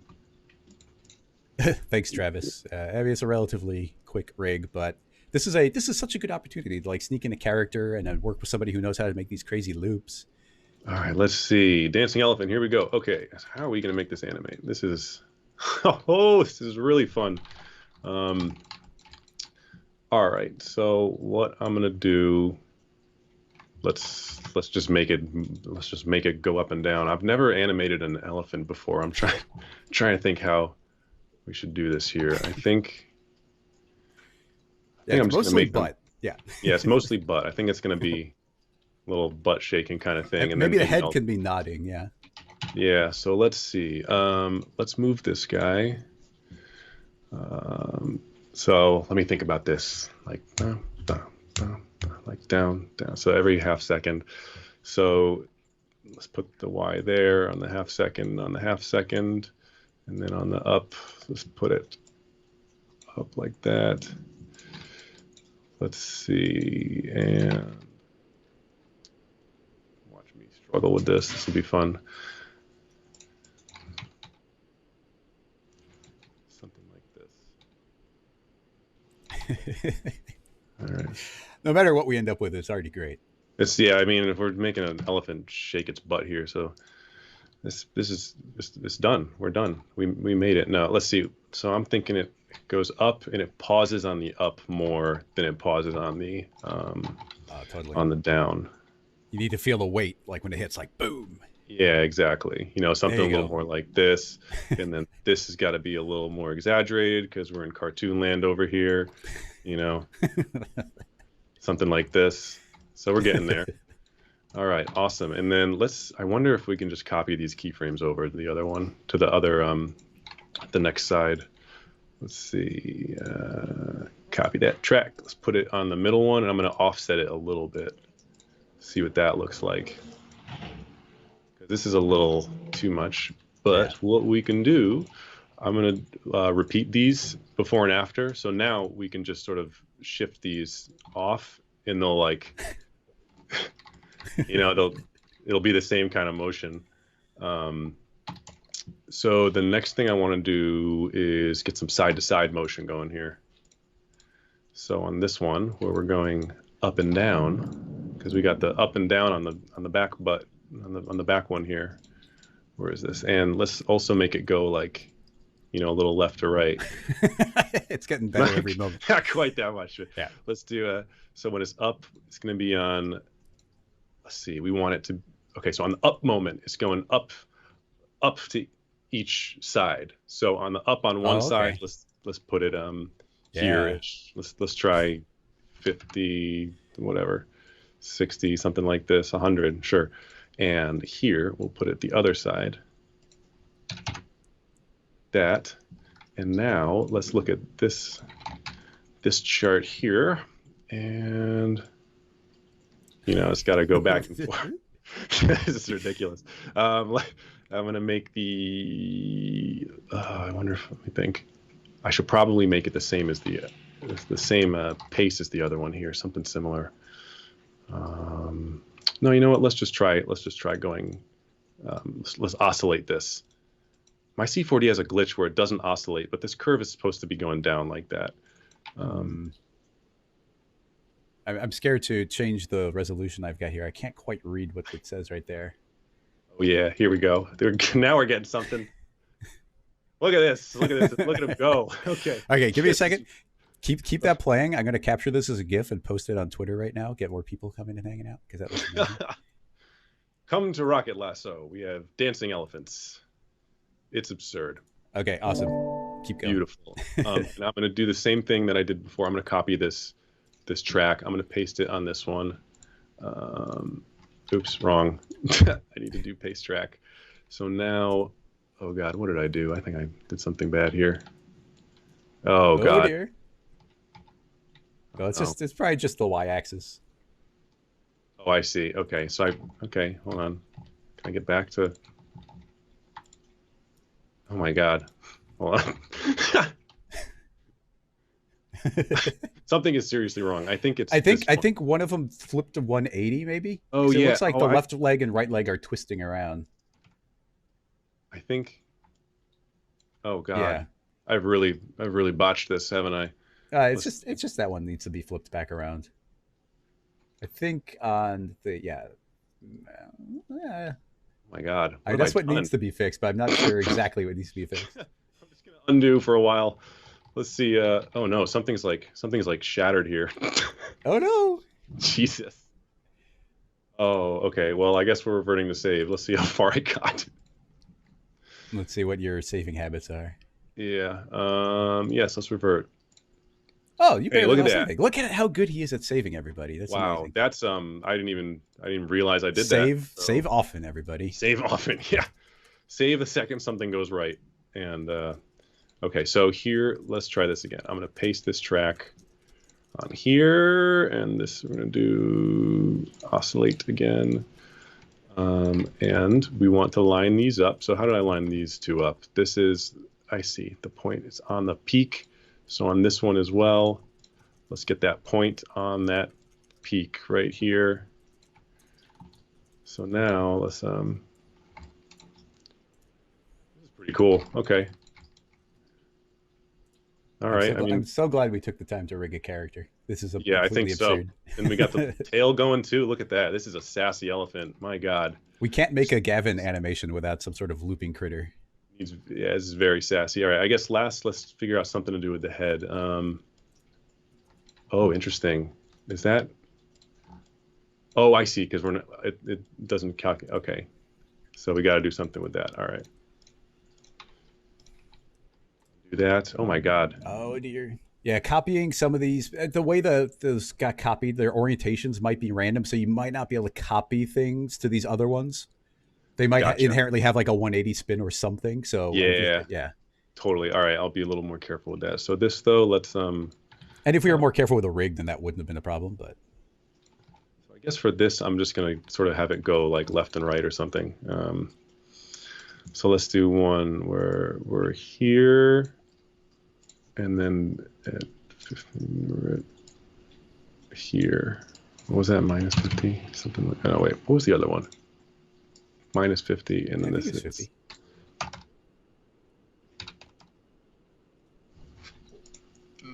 Oops. Almost. So close. Yet so far. Let's exaggerate these a bit. Let's see what we got. Oh, he gets super skinny. It's something twisted again. That midpoint. What's going on here? There might be a thing in the IK spine. I'm gonna see if I can. You keep going to whatever degree you can, and I'm gonna see if I can break it in the same way and find the fix. To be honest, I bet it's my fault. I think actually it's something to do with the way the spine is moving. Like the orientation is suddenly changing, and it's flipping itself around. I see. Well, I'll just try to make this roughly something. I think it just it got glitched out. And then this is oscillate. These, okay. Maybe not as exaggerated. That doesn't break. Let's see. Yeah, I'm having trouble breaking it in the same way.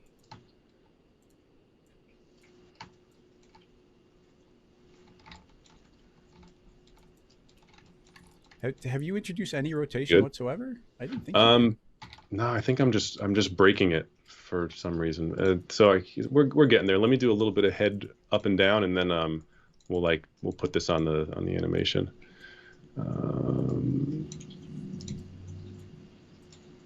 Yeah, I thought maybe the spine was flipping itself around, but I can't make it repeat over here. So oscillate this again, back and forth, and see how this. Oh, that's not working at all. Oh God. Well, the head. Did you? I'm sorry, I wasn't watching because I was trying to break it over here. My God, it's slowly twisting. Okay, Jesus. Maybe that gives me the information I need because we never locked in rotations. I see.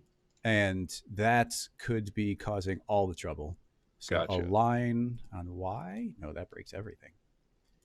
So this should actually maybe be.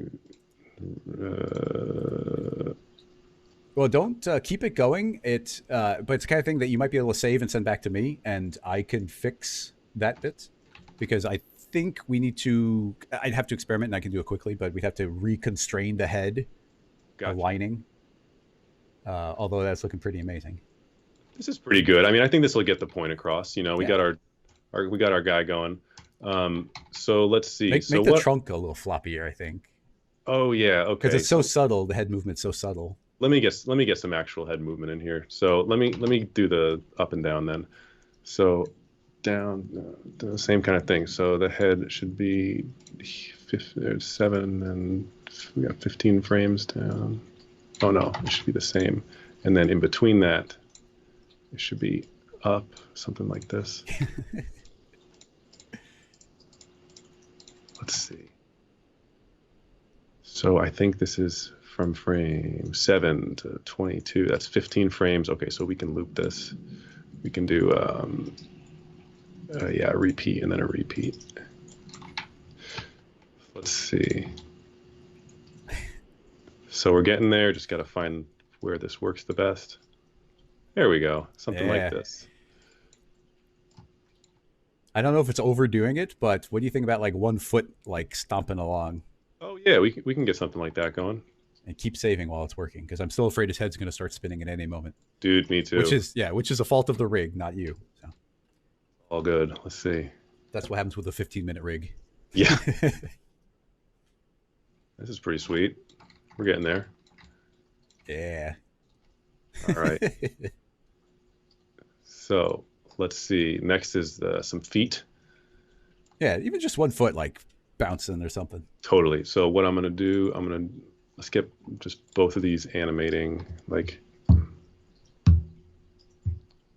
trying to think how it would look. It's probably like it slowly comes up and then it stomps, you know? So let's see. Put this up. Slowly comes up a little bit and then it stomps in like 2 frames.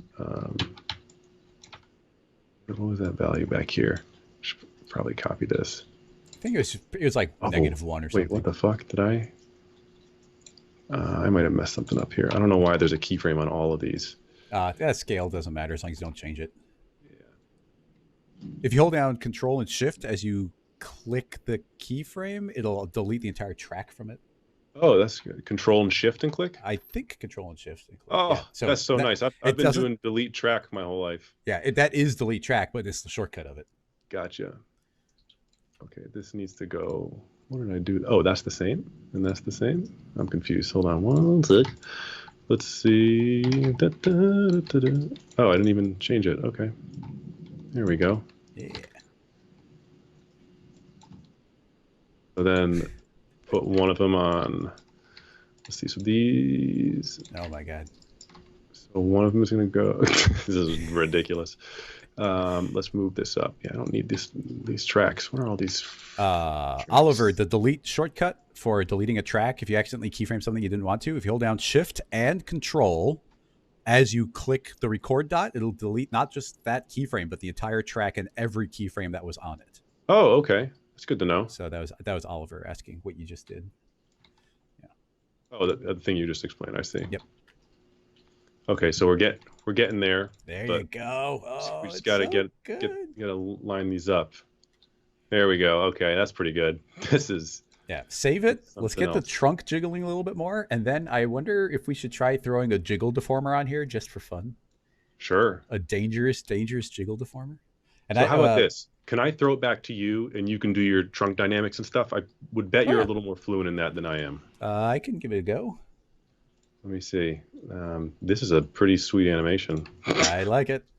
Maybe you have to start moving to pachyderms instead of yeah. Well, I'm terrified because I want to start doing my cat. We just got this cat who's not here now, but she's amazing. I want to start putting her in animations, but I have no idea how to animate quadrupeds. But I guess this is I guess I need to stop worrying about it being realistic because this is absurd. Yeah. Honestly, when it comes to this kind of thing, the more absurd it looks, the more people will. Yeah, exactly. Okay, so I just lost my train of thought. What am I doing? I'm getting you this file, right? Yes. Okay, so let's do that.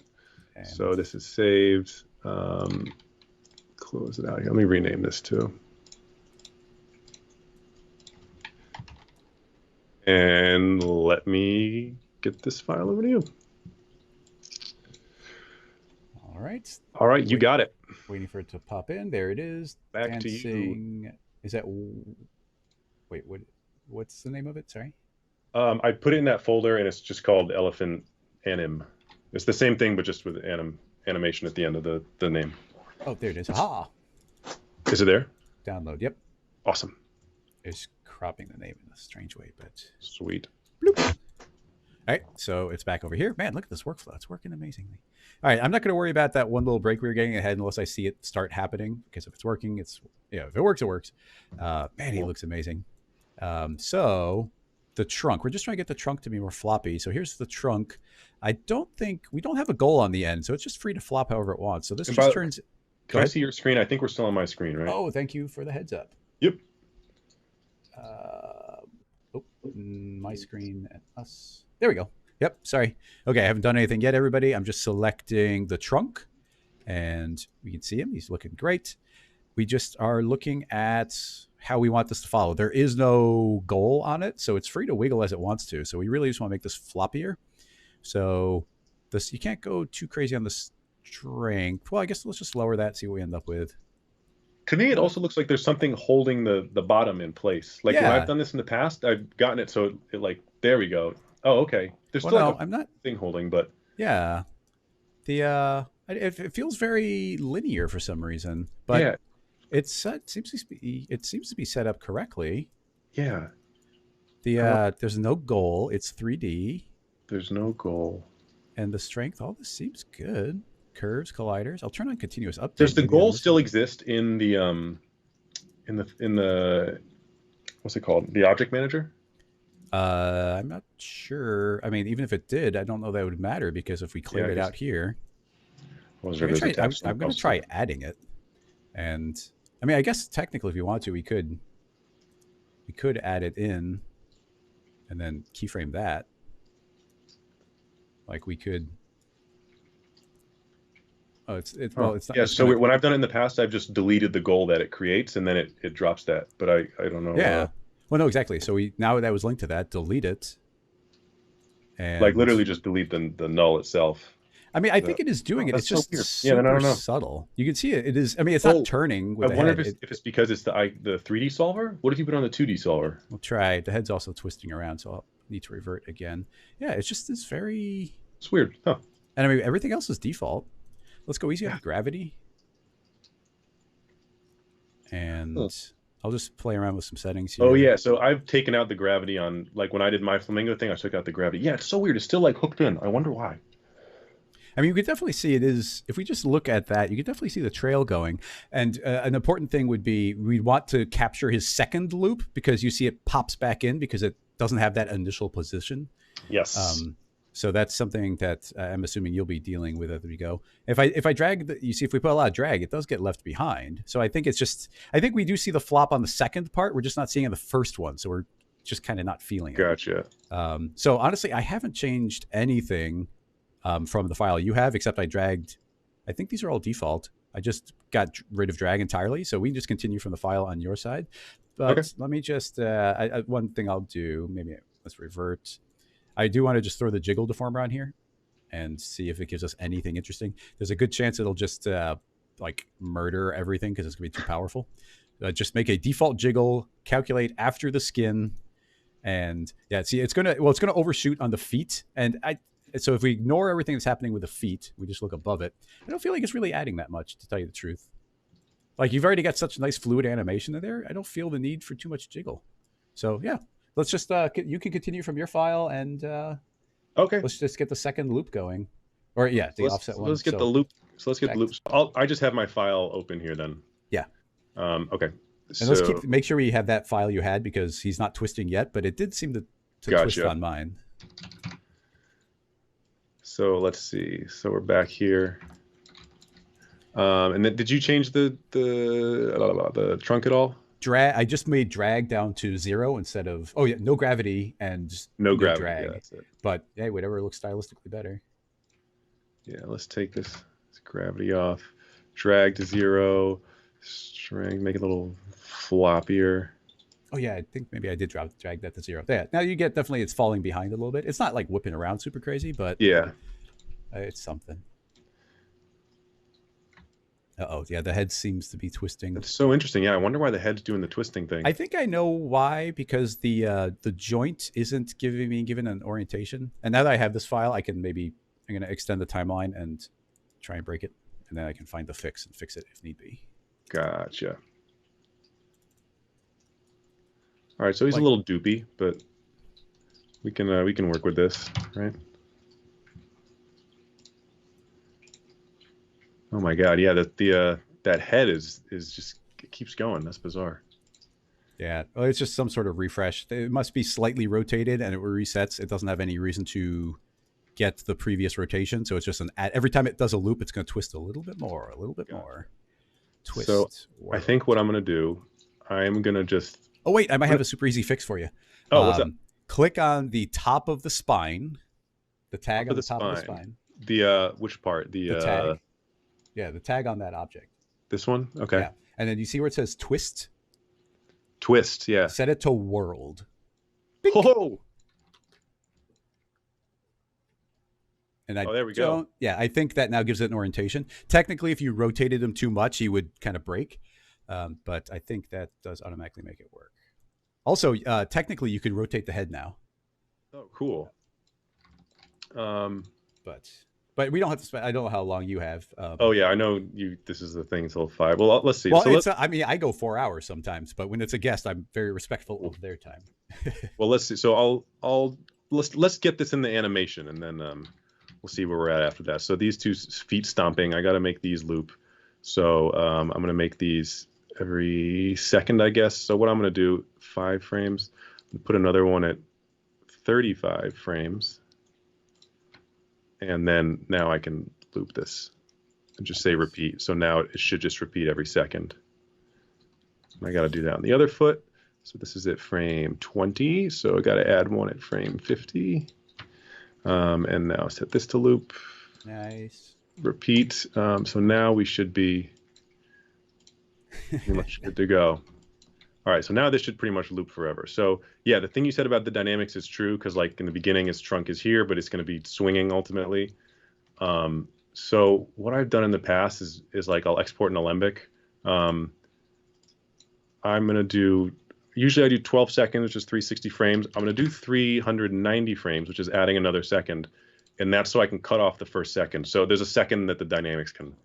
Exactly. Essentially the first loop doesn't count. Yeah, exactly. So let's see. This is going to be 390. Okay. I don't think I changed these settings. Famous last words, right? Yeah. Alembic is such a great format. Ever since we've been able to export as an object in the scene. It's like, it's like the first time I'll ever actually bake things. Yeah. So let's see if this worked. And it didn't work. Oh, man. Why didn't it work? Oh no. Well, I mean, I don't know what your settings were, but it's all pretty straightforward. Let's try this again. Let me look at these settings. Alembic.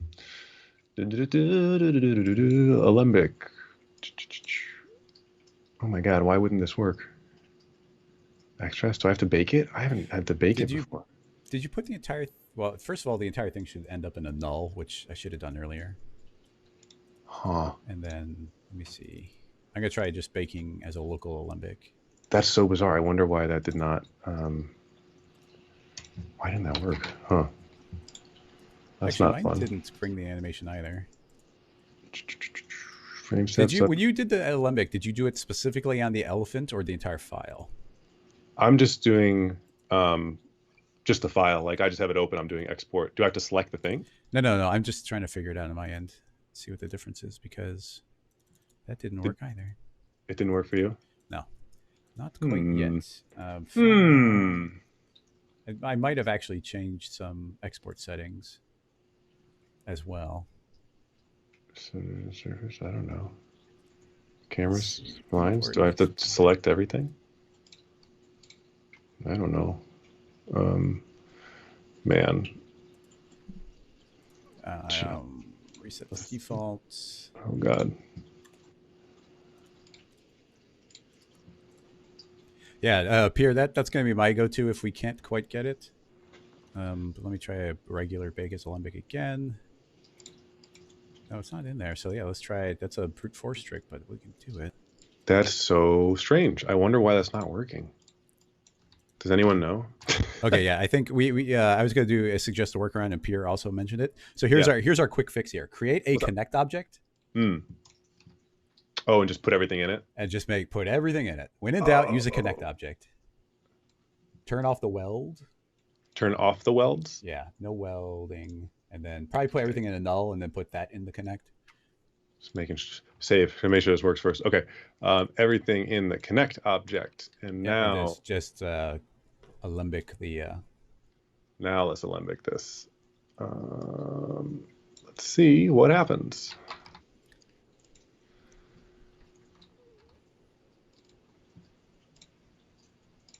There we Yeah, go. connect Look at object that. to That's the awesome. rescue. We did it, team. Yeah. That's a great trick. All it took I was feel us an like entire I chat. have heard that before. Like I think I saw a Marvelous Designer tutorial and they were like, you got to do this. Anyway, so this is our, wow, that makes it a lot cleaner too. Because when I bring in my Alembics, they have like the whole joint chain and everything. Yeah, once something's put into a connect, it's only geometry and it's only one object. Gotcha. So now here we are in our scene, our looping scene with these pie slices. So I'm pasting this connect in here, putting it in the scene null that we already made. So we're already mostly there here. Oops. Oh, that doesn't look right. Let's see. Oh, this has got to be scaled way down. Well, let's turn off all this stuff first. Let's see where it is. Oh, I see. It's enormous. So it's a gigantic elephant. Gigantic elephant. I mean, they are pretty big. You know, so here we go. Is this even the right? Yeah, okay. Oh, I see. So this is what we should actually be doing, is working on the original instead of this weird, like, translated thing. Oh, yeah. So, yeah, just turn off all the instances and then just hide these things. You can also set this up with layers if you want. I've done that in the past. Just whatever works for you or floats your boat. And here is our elephant on a little pedestal, little pie slice.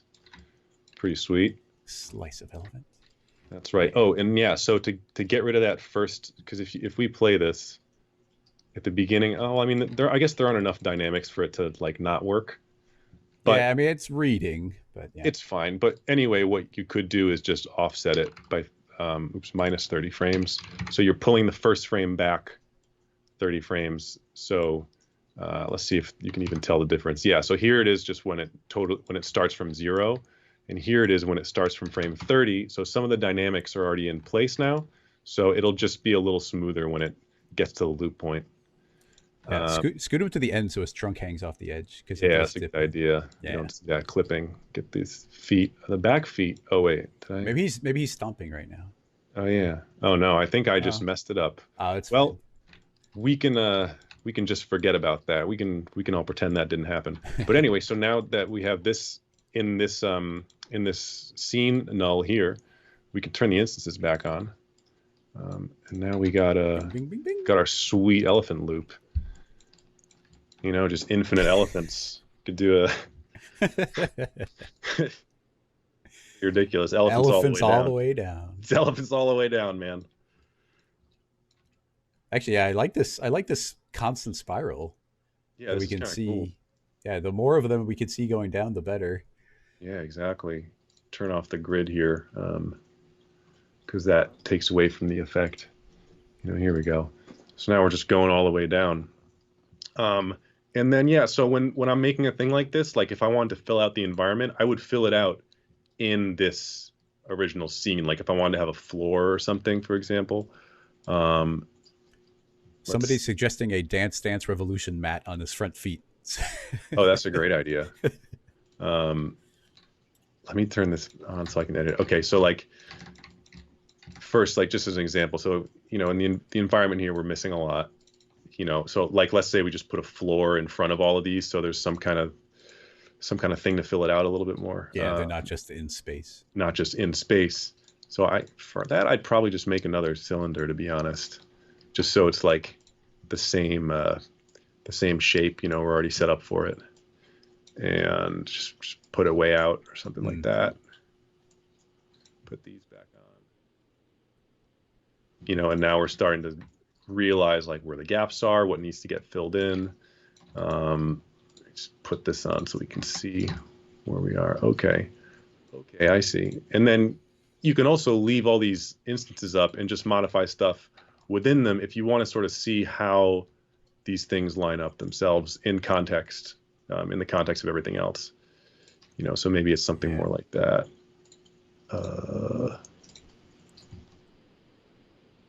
You know, I don't know. So then you can see it's like, you know, we're building steps out now. Yeah.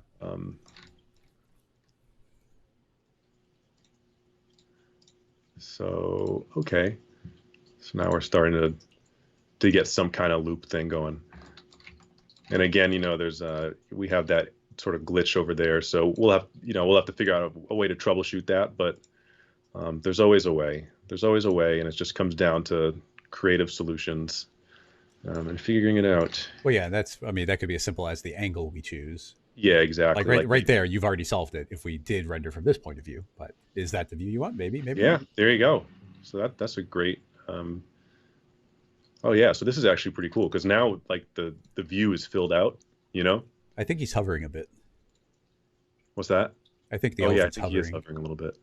Oh yeah, because we what do you call it? We took that down. We took the we took the platforms down a little bit. Wait, no, I want this. So sometimes tough to keep track of. Okay, he is hovering. Let's put him back down here. There he is. Okay, in his little elephant world. All right, and now if we are in this camera, and now here we go. Here we go. So now you got some infinite elephants. Yeah, it's already there. It's looking great. And this workflow, the idea of like turning off every instance and just work from that single slice, and you're going to get everything else mostly for free. Yeah. Now that you've properly set it up, is absolutely amazing. Thank you. Yeah, that's what makes it possible. You know, that's definitely what makes it possible. So here, yeah, it just makes it easy to work in. You know, because then you can just edit that one thing, and the loop is already set. The loop is good. So the other thing I'll do, I guess, because you can see the lighting in here and here is different because we get this shadow here. Oh yeah. And I'm guessing that's caused by this big one at the top. So let me see if I can just do that fading trick where like, so around here, that's sort of when we stop seeing it. So then you can just keyframe the visibility down. Yeah, that's interesting. Visibility has always been a weird concept to me of something just fading out. But well, that didn't work at all. Let's oh, I see. Yeah, it's going to filter to its children, so you have to give one of the that's so children. interesting. Huh. You have to fight against it with a child tag. That's weird. I didn't realize. Huh. Well, I can't quite read it, but is give the one you want to fade out whatever it wants, but the one below it, just make sure the one below it has full visibility. I was hoping that it would, because this has full visibility. That's super weird. I've done this in the past. I do not have an instant answer for you. It's a bummer. I was hoping to just show that working. Well, maybe I can just take it out for a second.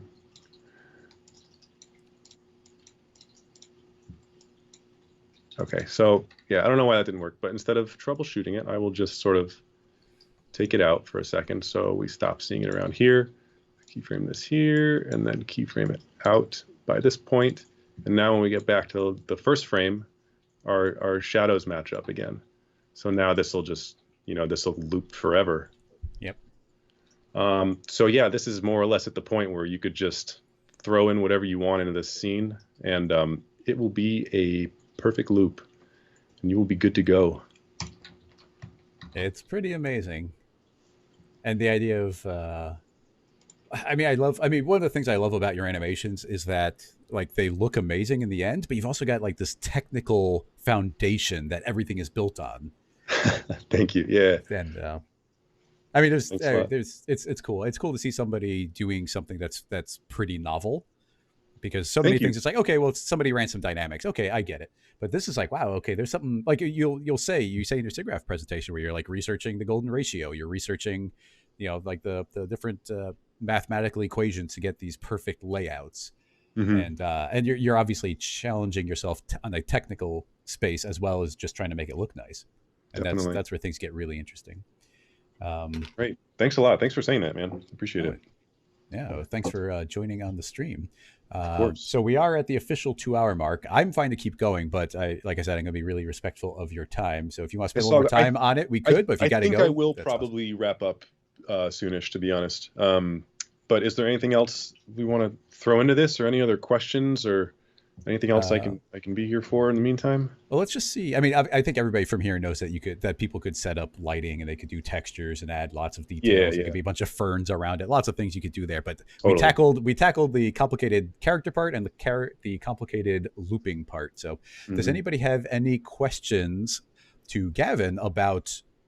We don't have time to actually make any of it, but you know, to give you a direction to go with any Yeah, additional I'm questions. happy to answer some questions before I take off. And of course, I will be linking below the video for links to all of Gavin's work, so make sure you check it out. And he has additional tutorials too, talking about making these loops, so you should definitely check them out. Let's see, we gotta wait for the the streams have to catch up to what we're saying, so give them a moment to ask any questions. Otherwise, we can wrap up. And let me see, let me check my notes actually if I had any other questions written down. Tutorials, make sure you do that. I asked about the onion. Oh, I can talk about one thing quick, which a lot of people have asked me about, which is how to light it so it loops. Because people reach out to me a lot, and like they'll put an octane daylight or something, and then it doesn't loop at the end. But basically, the concept is if you have lights that are outside of it, just keep them with keep them locked into wherever your camera is. So if you're making an animation where the camera is moving, then put all your lights in a null with that. Like move a null, put your camera in the null so you can still move it around, and then put all your lights in that null as well. Does that make sense? So relative to the camera, your lighting is staying the same. Yeah. In this example here, the camera's outside of it. So any lighting you put, it should match up okay. Like if we put in well, the camera's not moving. Exactly. The camera's not moving in this one. But something to keep in mind, something that'd be cool just to keep in mind here is because all of this animation is coming from the object itself and not the camera, you would actually be free to also make some sort of looping camera animation. So the camera could be zooming in, zooming out, or dollying in, dollying out. And as long as it's ending right where it began, that is an additional layer you could put on there. Yeah. Yep.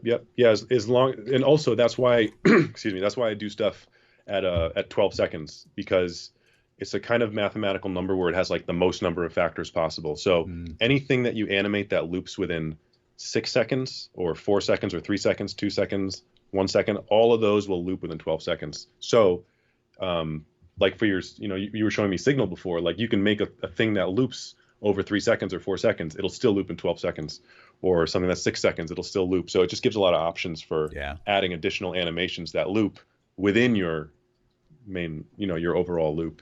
So that's another thing to think about that can make things a little more efficient. 12 is an amazing number. It's an amazing number.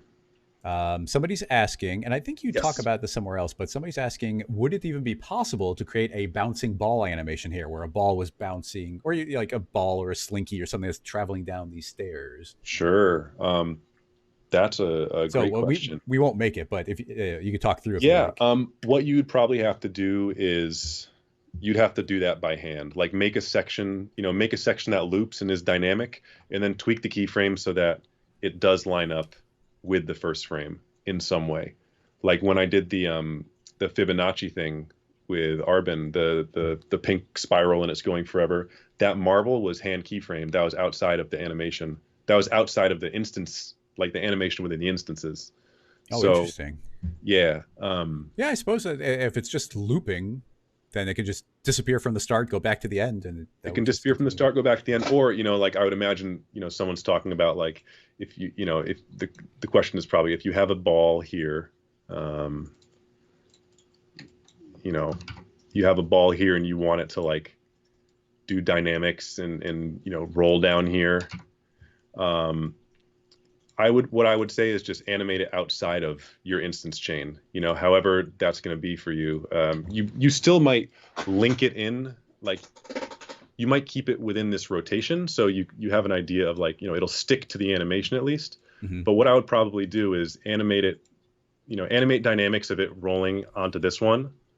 And then you'll have to do some hand keyframing and tweak it a little bit. So I don't know that you could, unless you're hiding it really quickly. I think dynamically doing it would be a bad idea. I think it'd be a bad idea. I think it would be opening a can of worms. Like the one in that Fibonacci piece, that's a marble on a spline. So well, as a simple example here, if you were to put the sphere into the instance, so it's going to get carried all the way through. Sure. To do an animation, you would just make sure that at the very beginning of the loop, the ball is where one of the balls is, and it can do whatever you want. And when it's done, it has to land exactly where the next ball is. Exactly. Yep. And so, you can do anything you want in between there.